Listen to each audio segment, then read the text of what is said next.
जैसे कि माँ जगदम्बा का स्वरूप आप लोगों को पता है। माँ जगत जननी इस दुनिया में जब इस ब्रह्मांड में जब जिस समय माँ जगदम्बा का प्राकट्य करा था भगवान विष्णु के माध्यम से, विष्णु भगवान की एक माया के रूप में भी इसको जाना जाता है। नारायण की माया थी। जब शेष शैया पर भगवान नारायण विराजमान थे और चारों तरफ से ब्रह्मांड जलमग्न था, उस समय भगवान नारायण ने अपने मन में सोचा और उनके नाभि कमल से जो है ब्रह्मा जी की उत्पत्ति हुई और वहाँ पे ब्रह्मा जी बैठे हुए हैं। तो ब्रह्मा जी ने चारों तरफ कई युगों तक, एक दिन नहीं, 2 दिन नहीं, 1 वर्ष नहीं, 2 वर्ष नहीं, कई युगों तक ब्रह्मा जी उस नाभि कमल में जो है अंदर जाते रहे और बाहर आते रहे, अंदर जाते रहे और बाहर आते रहे। वो देख रहे थे कि अंदर भी कुछ नहीं है, अंदर भी जलमग्न है और बाहर भी आ रहा हूँ मैं, बाहर भी सब जलमग्न है। और ये जो विराट पुरुष सोया हुआ ये कौन है, उसको वो जगा नहीं पाए और उन्होंने चारों तरफ नजर घुमाई, कुछ नहीं था। तब आकाशवाणी हुई और 2 शब्दों का वहाँ पे प्रयोग आया, एक तो और एक पौ वर्ण का पौ, कि उसे ये संकेत मिला कि आप तप करो। तब ब्रह्मा भगवान ने जो है अखंड तप करा और उसी समय जो है भगवान नारायण के जो है दोनों कानों से जो है, कान के मैल से 2 दैत्यों का उत्पन्न हुआ। मधु और कैटभ नाम के 2 दैत्य उत्पन्न हुए और मधु कैटभ दैत्य जो है बहुत बलशाली थे। उन्होंने उस नाभि कमल में बैठे हुए ब्रह्मा जी को देखा तो वो ब्रह्मा जी को पकड़ने की कोशिश करने लगे, चेष्टा करने लगे।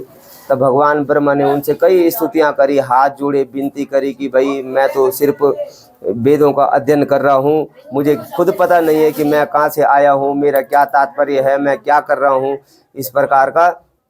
इसलिए जो है वो नहीं माने मधु कैटभ दैत्य, तो ब्रह्मा जी को जो है ताड़ने लगे, यानी ब्रह्मा जी से युद्ध करने की चेष्टा करने लगे। तब उस समय भगवान ब्रह्मा ने जो है भगवान नारायण का स्मरण करा। ओम विश्वेश्वरीं जगतिधा, भगवान ब्रह्मा जी के माध्यम से जो है भगवान नारायण का और माँ जगत जननी का स्मरण हुआ, दोनों शिव शक्ति का स्मरण हुआ, प्रकृति पुरुष का स्मरण हुआ। और सारी सृष्टि प्रकृति और पुरुष के माध्यम से ही चलती है। इसी प्रकार से तब भगवान ब्रह्मा जी स्तुति कर रहे, विश्वेश्वरीं जगते धात्री संहार कारणीं निंद्रा भगवती विष्णु तुलाम तेजसे प्रभो हो। जब माँ जगदम्बा का इस प्रकार से ब्रह्मा जी ने स्तुति करी तो नारायण अपने जो है शेष शैया से जो है नारायण ने अपनी आंखें खोली और आंखें खोलने के बाद ब्रह्मा जी को देखा। ब्रह्मा जी ने उनको वंदन करा, भगवान नारायण को वंदन करा और इस प्रकार से विनती करी कि ये 2 दैत्य मधु और कैटभ आए हैं जो आपके कानों के मैल से प्रकट हुए हैं, आप कृपया करके इनका संहार करें। तो जगदम्बा ने जो है, भगवान नारायण ने ब्रह्मा जी को बोला आप चिंता न करो, मैं अपनी माया का जो है विस्तार करता हूँ। तब भगवान नारायण ने अपनी माया का विस्तार करा, सभी देवता उपस्थित हुए, सभी देवताओं ने भी माँ जगदम्बा की स्तुतियाँ करी। इस प्रकार से माँ जगदम्बा का प्राकट्य हुआ अष्टभुजा के रूप में। माँ दुर्गा जिसको हम मानते हैं, सिंह की सवारी में बैठी हुई जगदम्बा प्रकट हुई और उस दिन से जो है माँ जगदम्बा का प्राकट्य रूप जो है सृष्टि के सामने आया।